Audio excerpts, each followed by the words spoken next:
نہیں ہے.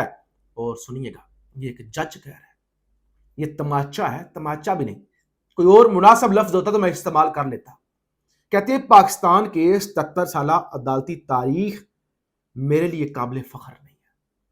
ہائے ہائے, ایک جج کہہ رہا ہے کہ 77 سالہ عدالتی تاریخ میں جج, جو ہائی کورٹ کا جج رہا ہوں, ہائی کورٹ کا چیف جسٹس رہا ہوں 3 سال تک, جو سپریم کورٹ کا جج ہے, وہ یہ کہہ رہا ہے کہ یہ تاریخ جو ہے یہ میرے لیے قابل فخر نہیں ہے. اور کہتے ہیں پاکستان بنا تو ساتھ ہی پاکستان توڑنے کی بنیاد رکھ دی گئی. سول اور ملٹری بیوروکریسی نے مل کر اس آئین ساز اسمبلی کو تحلیل کیا. عسکر خان اپنی کتاب میں لکھتے ہیں 1962 میں ہی حکمرانوں نے کہنا شروع کر دیا تھا کہ یہ ہم پر بوجھ ہیں.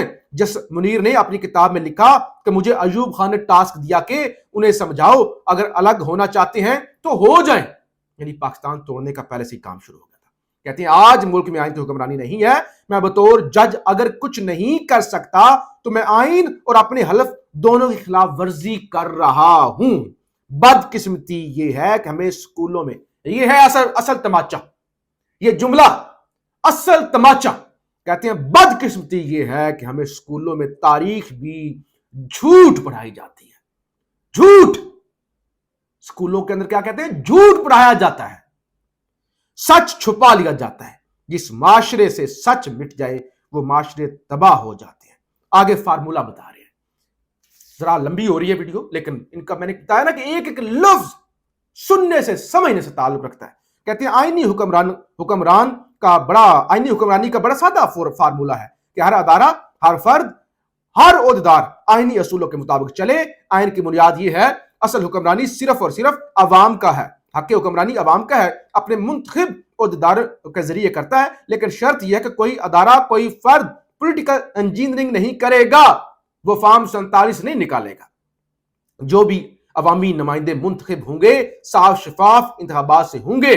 بدقسمتی سے 70 سال سے یہ ہمارا خواب ہی ہے, اور اگر کوئی دکھاوا کریں کہ نہیں سب کچھ ٹھیک ہے تو وہ خود اللہ کو دھوکہ دے رہا ہے. کہتے ہیں نا کہ سب ٹھیک ہے, ملک کے اندر حکمرانی بھی ہے, آئین بھی ہے, وہ اپنے ساتھ بھی دھوکہ کر رہا ہے, خدا کے ساتھ بھی دھوکہ کر رہا ہے. پھر آج علیمہ خان کے دونوں بیٹوں کی ضمانت ایک ہی کل ہو گئی تھی, اور ابھی شاریز خان کی تو روبکار بھی جاری ہو گئی ہے, شیرشاہ خان کی بھی ہو گئی, تو پھر شیرشاہ خان کی بھی آج رہائی ہو جائے گی اگر کسی نئے مقدمے کے اندر گرفتار نہ کیا گیا. تو اس موقع پہ علیمہ خان نے بڑی سخت گفتگو کی ہے, خاص طور پہ شیر افضل مروت پیچھے پڑا ہوا تھا نا علیمہ خان کے بیٹوں کے. تو علیمہ خان نے کہا مروت جیسوں کو کون جواب دیتا ہے, کیا حیثیت کیا ہے مروت کی؟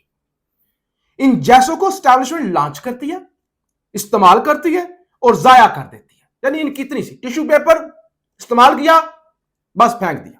کہتے ہیں عمران خان نے اس کو پارٹی سے اس لیے نکالا کیونکہ یہ وارداتیں ڈال رہا تھا. مروت 2 نمبر بندہ ہے, ایسے لوگ اسٹیبلشمنٹ استعمال کر کے پھینک دیتی ہے, ان کی کیا حیثیت ہے؟ دوسری طرف چودھری پرویز الہی اور چودھری پرویز الہی کی اہلیہ کے حوالے سے ایک فیصلہ آیا ہے, اور الیکشن کے 1.5 سال بعد, اور فیصلہ ذرا چیک کریں, الیکشن ٹریبونل سے یہ فیصلہ آیا ہے, گجرات NA 64 اور PP 32 کے الیکشن کو درست قرار دے دیا گیا.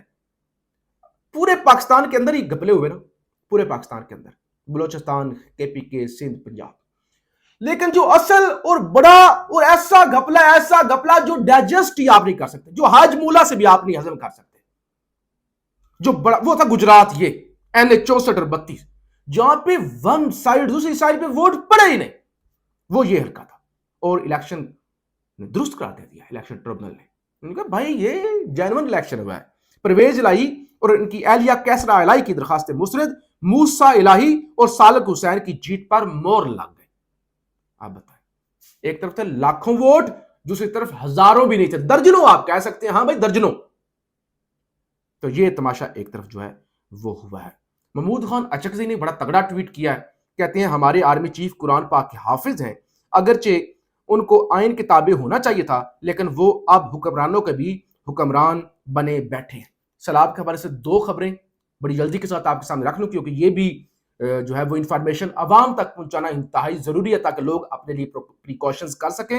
بھارت کے 3 ڈیم پھر بھر گئے, کسی وقت بھی گیٹ کھولے جا سکتے ہیں. DGP ملتان میں بند توڑنے کی نوبت آئی تو 27 دیہات متاثر ہوں گے. سندنائی کی پوزیشن پریشان کن ہے, ملتان بند کا پانی ٹول پلازے تک پہنچ گیا ہے۔ تو لہذا حالات بڑی تیزی کے ساتھ خراب ہوتے جا رہے ہیں۔ جعلی اکاؤنٹس کیس کے پر بھی سماعت آج ہائی کورٹ نے حکم دے دیا کہ تیزی کے ساتھ اس کو جو ہے وہ کنکلیوڈ کریں، اور لگتا یہ ہے کہ اس کے بعد زرداری کے گرد گھیرا تنگ ہونے جا رہا ہے۔ پھر ایک اور خبر، ملتان شیرشاہ کے قریب فلڈ بند ٹوٹ گیا، قریبی آبادیاں متاثر۔ بند ٹوٹنے سے مرکزی شاہراہ کی جانب پانی کا دباؤ بڑھنے لگا۔ سڑک پر پانی آنے کی صورت میں مرکزی شاہراہ پر ٹریفک متاثر ہونے کا امکان۔ مرکزی روڈ ملتان سے مظفر گڑھ، ڈی جی خان اور دیگر علاقوں کو رابطہ جو ہے منقطع ہو سکتا ہے۔ ملتان سے کوئٹہ کے لیے ٹریفک بھی یہی راستہ استعمال کرتی ہے، تو لہٰذا اس طرف بھی اب راستہ بند ہونے کا خدشہ ہے۔ انڈیا سے مزید پانی بھی آ رہا ہے اور حکومتیں ٹک ٹاک بنانے کے اندر مصروف ہیں۔ پاکستان زندہ باد۔